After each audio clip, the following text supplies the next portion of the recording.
ایک بیٹے نے اپنے والد سے کہا کہ کیا میں آپ سے ایک سوال پوچھ سکتا ہوں؟ والد نے کہا ہاں ضرور، کیا سوال ہے؟ بیٹے نے پوچھا ڈیڈی آپ ایک گھنٹے میں کتنا کماتے ہیں؟ والد نے کہا یہ تمہارا کوئی کام نہیں، تم ایسی بات کیوں پوچھتے ہو؟ بیٹے نے کہا میں صرف یہ جاننا چاہتا ہوں، براہ کرم آپ مجھے بتا دیں کہ آپ ایک گھنٹے میں کتنا کماتے ہیں۔ والد نے کہا اگر آپ اس کو معلوم کرنا ہی چاہتے ہو تو میں فی گھنٹہ $100 کماتا ہوں۔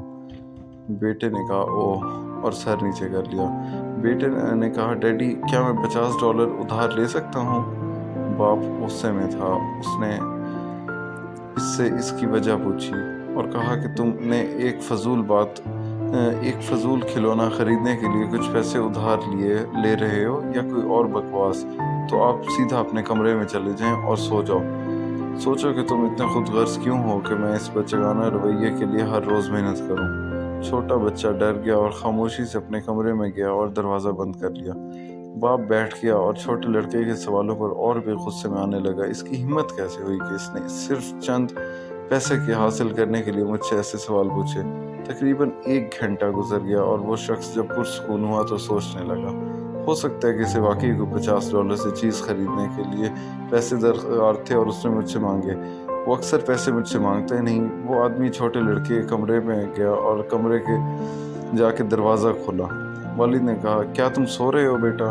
بیٹے نے کہا نہیں بابا، میں جاگ رہا ہوں۔ والد نے کہا میں سوچ رہا تھا کہ شاید آپ پر کافی سخت ناراض ہوا ہوں۔ آج ایک لمبا دن ہوا تھا اور میں نے تم پر اپنا سارا غصہ نکال لیا۔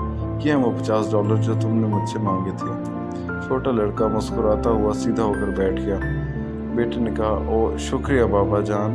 پھر تکیے کے نیچے سے اس نے کچھ بکھرے ہوئے نوٹ نکالے۔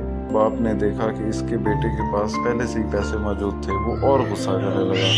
چھوٹے لڑکے نے دھیرے دھیرے اپنے پیسے گننے شروع کیے اور پھر اس نے اپنے باپ کی طرف دیکھا اور کہا باپ اگر آپ کے پاس پہلے سے ہی پیسے موجود تھے تو آپ نے مزید پیسے کیوں مانگے ہیں مجھ سے بیٹا؟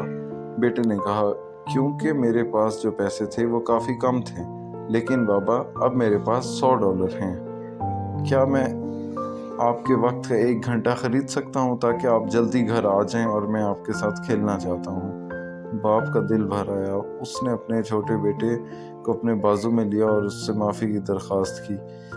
یہ کہانی دوستو ہم سب کے لیے مختصر سی یاد دہانی ہے جو کہ زندگی میں اتنی محنت کر رہے ہیں اور ان لوگوں کے ساتھ کچھ وقت گزارے بغیر اس وقت کو اپنی انگلیوں سے پھسلنے نہیں دینا چاہیے ہمیں جو ہمارے پاس ہے۔